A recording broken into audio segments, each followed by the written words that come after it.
अस्सलाम वालेकुम प्यारे दोस्तों, उम्मीद करता हूँ आप सब खैरियत से होंगे। तो आपके लिए न्यू वीडियो लेके आए रिपेयरिंग के हवाले से।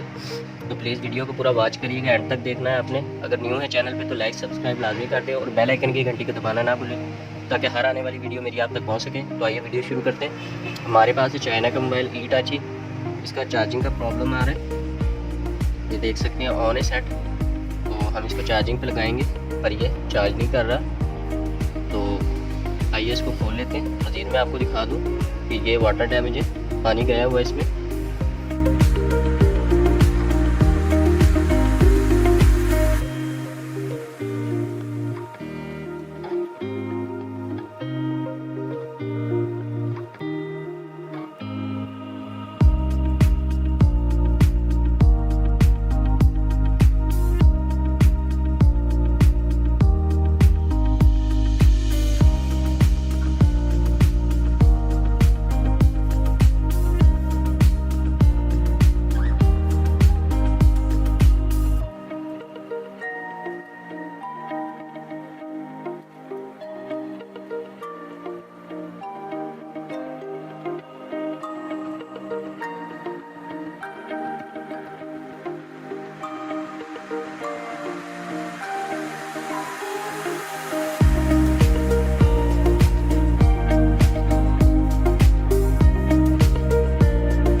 देख सकते हैं चार्जिंग कर रहे हैं। मज़ीद आपको मैं दोबारा लगा के दिखाता हूँ। चार्जिंग करना शुरू हो गया। तो आपको वीडियो अच्छी लगी होगी तो प्लीज़ चैनल को सब्सक्राइब कर लें और सपोर्ट करें चैनल को। मुझे इजाज़त दें। अल्लाह हाफिज़।